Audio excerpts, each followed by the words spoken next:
Hi, this is Remembering the Past, the show where we talk about people who've died recently who've had a profound effect on our history, our society, or our culture. Tonight we're going to start out with Jack Whitaker, who died recently at the age of 95. He was a sportscaster extraordinaire for both CBS and ABC. He covered primarily football, horse racing, and golf. Here is CBS News with a brief report on the death of Jack Whitaker. We want to let you know about a loss here in the CBS family. Legendary sportscaster Jack Whitaker has died. Known for his eloquence, he was a prominent face of CBS Sports, hosting NFL pregame shows and sharing play-by-play duties of the first Super Bowl in 1967. Whitaker worked for CBS for more than 2 decades, covering everything from the NFL to golf to horse racing. He was also a decorated veteran of World War II. He was wounded during the Normandy campaign. CBS Sports' Jim Nantz had this to say about Whitaker: "I grew up watching him deliver contemplative and contextual prose with his famous short essays, bringing class and dignity to his industry. I spoke to him this week after hospice came to his home, and his mind was still brilliantly sharp right to the end." Jack Whitaker also worked for ABC Sports before retiring in 2004. Well, as the sportscaster said, Jack Whitaker was wounded at Normandy Beach. He came in on the third day at Omaha Beach on mop-up. After the war, he started broadcasting in eastern Pennsylvania. He was hired at CBS in 1961. He was in the locker room of the Green Bay Packers after the first Super Bowl. He was a great announcer for horse racing. He covered Secretariat's win at the Belmont Stakes in 1973, which he said was the greatest athletic accomplishment he ever saw. He covered the race where the great filly Ruffian broke her leg in the middle of the race, very tragic. And he was wonderful at golf. He covered the Masters, although he was kicked out one year by that crusty old guy, Clifford Roberts, for something he said. It's hard to imagine what Jack Whitaker could have said to get him kicked out of the Masters, but ultimately they took him back. And he was generally an all-around classy guy who outlived most of the sportscasters of his era. We're going to move on now to Richard Williams, who died recently at the age of 86. He was a movie animator. He won 2 Academy Awards. The first was for A Christmas Carol in 1971, which he based on the Alastair Sim version. But his opus magnum was Who Framed Roger Rabbit, the 1988 movie by Robert Zemeckis that starred Bob Hoskins. I think Steven Spielberg was something like an executive producer, but Richard Williams was the animation director. There's no middle ground with Who Framed Roger Rabbit. You either loved it or you hated it. I wasn't crazy about it, although there were 2 good things about it. One was Bob Hoskins' performance. What a wonderful actor he was. We did his podcast I refer you to. And the other was the animation. There had been mixed live animation movies before, Tom and Jerry with Gene Kelly I refer you to, but this was probably the height of the art. So Richard Williams really was a groundbreaker. Here's a little bit of the real Bob Hoskins and the animated Roger Rabbit. How the hell did you get in here? Through the mail slot. I thought it would be best if I waited inside. Saved time warrants for murder. No kidding. Just talking to you could get me a rap for aiding and abetting. Wait a minute. Anybody know you're here? Nobody. Not a soul except, Who? Well, you see, I didn't know where your office was, so I asked the newsboy. He didn't know, so I asked the fireman, the greengrocer, the butcher, the baker. They didn't know. But the liquor store guy, he knew. In other words, the whole damn town knows you're here. Get out of here.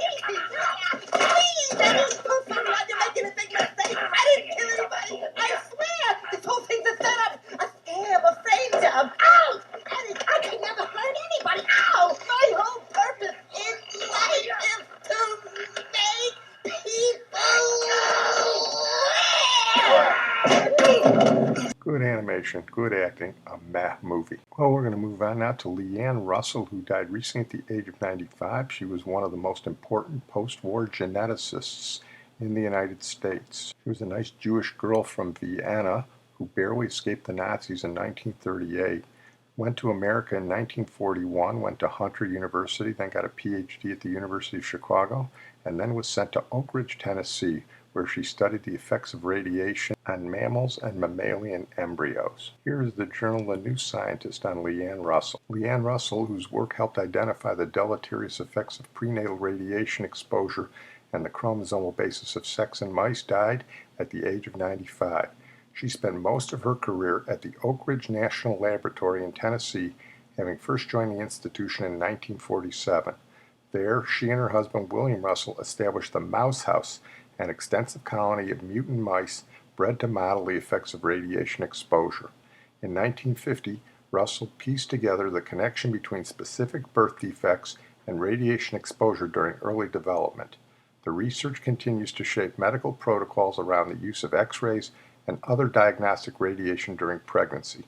While experimenting with mutated mice, Russell realized that some mutations, such as those affecting fur color, appeared only in females. Following this line of study led her to discover that the Y chromosome determines male biological sex in mice. Russell also went on to study chemically induced mutations and develop mouse models for human genetic disorders. She earned recognition for her groundbreaking research far beyond Oak Ridge. She served as scientific advisor for the United States delegation to the first Atoms for Peace conference in 1955. She earned the Roentgen Medal in 1973, her membership in the National Academy of Sciences in 1986, and the Department of Energy's Fermi Award in 1994. In 2013, the Oak Ridge National Laboratory established the Liane Russell Distinguished Early Career Fellowship for early career scientists and engineers, particularly women and those in minority groups. In my life, I was very fortunate in being given opportunities to pursue my own ideas in exciting research areas, Russell said in an Oak Ridge National Laboratory article announcing the fellowship, but this is sadly not the case for many young women hoping for scientific careers and ending up merely in supporting roles, perhaps doing only routine jobs. So I'm particularly honored to have my name attached to this program. Russell personally met with the first class of Russell Fellows who have gone on to drive research in nuclear physics, nanomaterials, computer science, and genetics. Let me just say that the Mouse House that Liane Russell and her husband created at Oak Ridge has been critically important in the study of radiation and the genetic effects in utero, not just on mice, but on humans. And in fact, if there's one person today who's responsible for the policy in every hospital that women of childbearing age must have a pregnancy test before they undergo any radiation imaging, it would be Liane Russell. This is to avoid any radiation to a woman who's unknowingly pregnant at the time she has the imaging test. As I said, that's standard operating procedure in every hospital and every emergency room today. You put that together with her work on the Y chromosome establishing male sex, that's a pretty good career. Well, we're going to close tonight with Peter Fonda, who died recently at the age of 79. I have really ambivalent feelings about Peter Fonda. He was from Hollywood royalty. His father was Henry Fonda, his sister is Jane Fonda. He was great looking, and he had remarkably good acting chops, and he displayed them a couple of times. But he went the hippie route, he took a lot of drugs, and I think he threw away a significant portion of his professional career. I think he could have been one of the great actors of our generation. Having said that, I'm going to try and encapsulate his career with 3 songs. The first comes from a party he was at in Beverly Hills when he was young and included John Lennon and the Beatles. When he was a boy, Peter Fonda's mother committed suicide, and he was a young man. He shot himself in the stomach, maybe accidentally, maybe as a suicide attempt. And during this party, everybody was taking LSD except for Paul McCartney. Peter Fonda came up to John Lennon at this big mansion and said, "I know what it's like to be dead." John Lennon was tripping out too, and I don't think he wanted to hear that. And he said, "You're making me feel like I've never been born." It was either late 1965 or early 1966. And in June of 1966, those became one of the most famous Beatle lines to the song She Said, that came out on Revolver.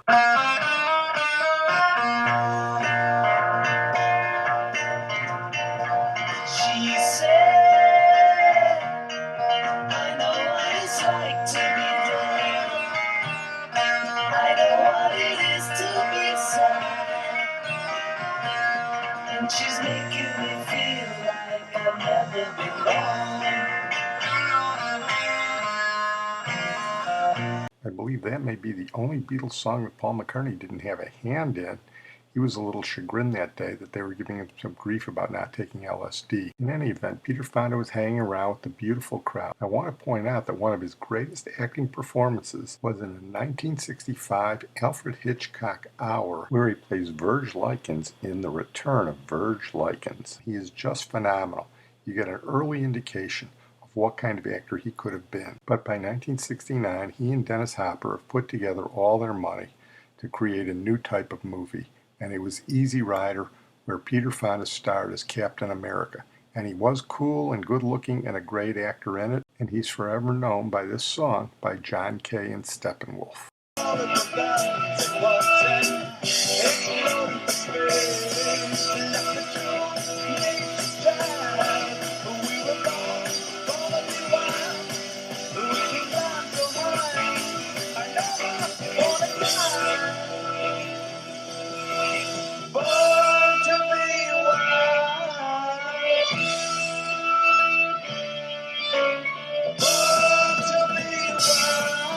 Well, the movie changed Hollywood for sure. We've talked about it before when we did the Burt Raffleson podcast. Made Peter Fonda and Dennis Hopper also a very good actor, worldwide names.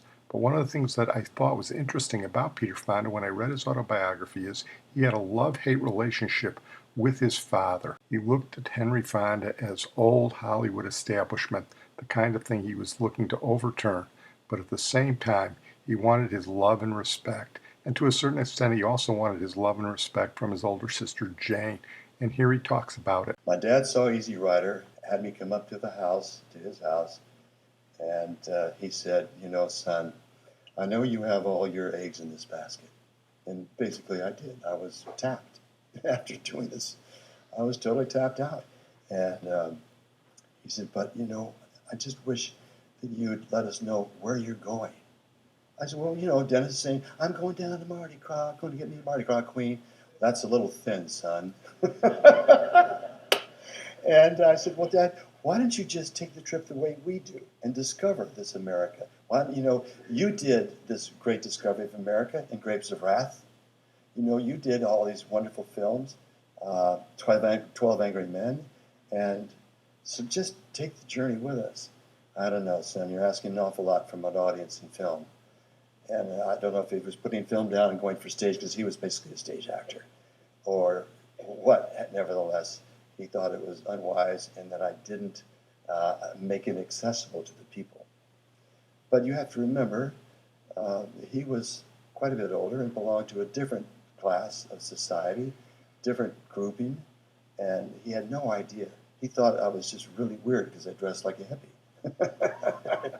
For him, it was dressing like a hippie. Forget about my real feelings about the things that were going on. So he was not thrilled with the possibility that it may not work. My sister came to see it, and she brought her husband then, Roger Vadim, and Antonioni, Michelangelo Antonioni. And afterwards, we all went for a drink someplace. And as we were walking a bit, Jane said to me, I don't know, Peter. I just don't know. And at that moment, as we were stepping off one curve, looking down in the gutter, there was a $10 bill. Swear to God. And I said, wow. I turned down, picked it up.